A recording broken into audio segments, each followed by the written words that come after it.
அட இவரெல்லாம் வரமாட்டாரியா, அவரே வரல, இவரே வரல, இவருங்க வர போறாரு அப்படின்ட்டு நிறைய பேர் ஜோசியம் சொன்னாங்க. அப்புறம் நம்ம கட்சியினுடைய பேர் அறிவிச்சதுக்கு அப்புறம் பேரு தானே அறிவிச்சிருக்கிறாரு, மக்கள் கிட்ட பேர் வாங்கணும்ல, அதெல்லாம் முடியாதுன்னாங்க. மாநாடுலாம் எவ்வளவு பெரிய விஷயம், அதெல்லாம் இவர் ஒத்தால எப்படி பண்ண முடியும்? சும்மா பக்கத்துல புஷியானதை வச்சுக்கிட்டு மாநாடுல எப்படி நடத்தி காட்ட முடியும்?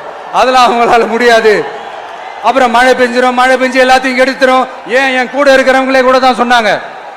அதுக்கப்புறம் என்ன நடந்துச்சுன்னு உங்க எல்லாருக்குமே தெரியும். இப்ப புதுசா ஒண்ணு சொல்ல ஆரம்பிச்சிருக்கிறாங்க. அது என்னடானா, ஆட்சியை பிடிக்கிறதெல்லாம் அவ்வளவு ஈஸி இல்லை இல்லையா? இப்ப அதெல்லாம் விட்டாங்க. இப்ப இங்க வந்துட்டாங்க.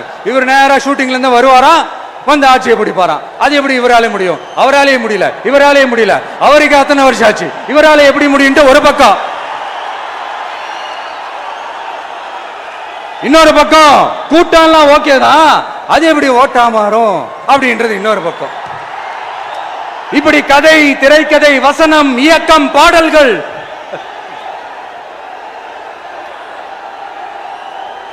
அதனால இந்த அரசியல் ஆய்வாளர்களுக்கு நான் சொல்றதெல்லாம் உண்டே உண்டதான், நல்லா கேட்டுக்கங்க. இந்த விஜய் ஏதோ இந்த பல லட்சம் பேர் கூடுற கூட்டத்தில் மட்டுமே இருக்கிறாரு அப்படின்னு மட்டும் தப்பு கணக்கு போட்டாதீங்க. ஏன்னா நம்மளுடைய இந்த கூட்டம் வெறும் ஓட்டா மட்டும் இல்லைங்க, வரப்போற தேர்தலில் மக்கள் விரோத ஆட்சியாளர்களுக்கு நாம வைக்க போற வேட்டா, நம்மளை கோட்டைக்கு அனுப்ப போற ரூட்டா.